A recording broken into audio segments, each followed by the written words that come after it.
Dans un contexte marqué par les enjeux de sécurité alimentaire et de valorisation des filières locales, la coopérative de l'Union des producteurs et transformatrices de l'arachide s'est réunie en congrès ce samedi 24 mai 2025 au Centre des jeunes et des loisirs de la commune de Tanguita. Cette rencontre stratégique, destinée à réfléchir à l'avenir d'un secteur clé, a rassemblé plusieurs actrices et acteurs de la filière arachide venus des communes de Materi, de Kobli et de Tanguita. En procédant à l'ouverture de ce congrès, le directeur de cabinet du maire, représentant le maire de la commune de Tanguita, Zakari Boukari, a rappelé le rôle de cette culture dans le développement économique, tout en réaffirmant la disponibilité de l'autorité communale et de son cabinet à accompagner de telles initiatives. L'arachide, au-delà d'être une culture emblématique, elle représente un pilier essentiel de notre développement économique, social et environnemental pour notre région. Nous sommes réunis ici, non seulement pour partager nos expériences et nos savoir-faire, mais aussi pour réfléchir ensemble aux défis et aux opportunités qui se présentent à nous. Face aux enjeux climatiques, aux fluctuations des marchés et aux exigences croissantes en matière de qualité, il est essentiel que nous unissons nos forces et nos compétences. Ainsi, nous souhaitons que ce congrès soit une occasion précieuse de renforcer les liens entre producteurs et transformateurs, de partage d'expériences et de recherche de solutions durables face aux défis actuels. Nous tenons à souligner le soutien du maire de la commune de Tanguita et de son cabinet à vos efforts et nous nous engageons à accompagner les initiatives qui favorisent la croissance, la qualité et la valorisation de vos produits.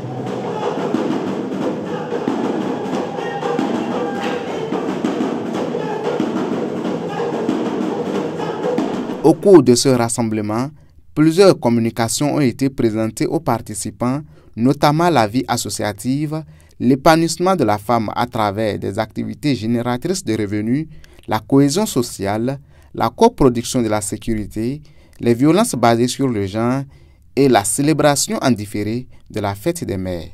Le président de cette coopérative, revenu sur l'idée de la tenue de ce premier congrès, dresse un bilan satisfaisant et lance un appel à l'endroit des autorités au plus haut niveau.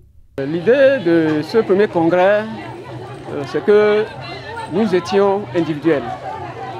Et nous avons constaté que beaucoup de femmes sont en activité, mais de façon disparate.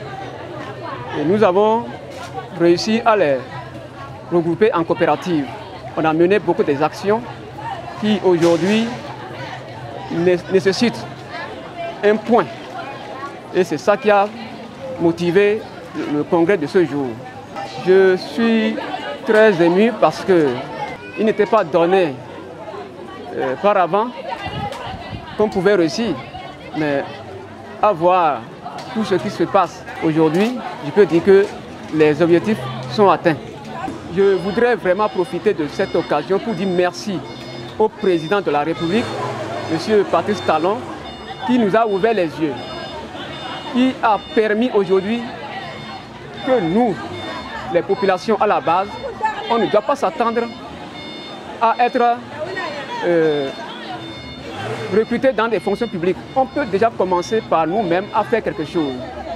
Et c'est ce que nous, on a commencé et on voudrait demander, lancer un appel à toutes les organisations qui peuvent venir nous soutenir, à l'État, au gouvernement, de penser vraiment à cette coopérative qui vient de naître.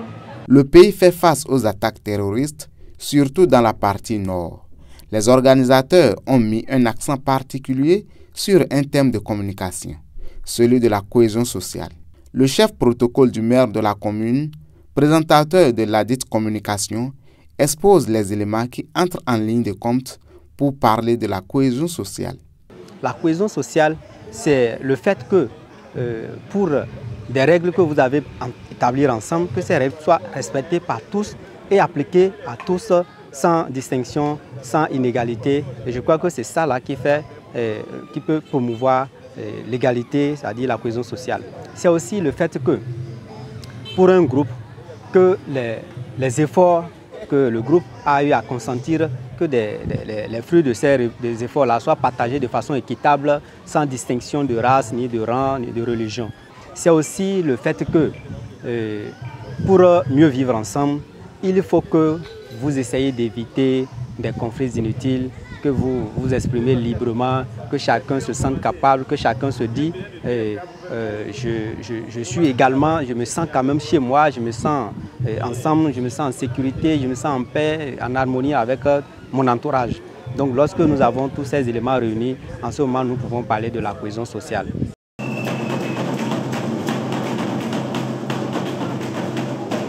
Plus qu'un simple congrès, c'est une dynamique collective qui s'affirme, celle d'une filière prête à relever les défis pour faire de l'arachide un moteur durable de développement.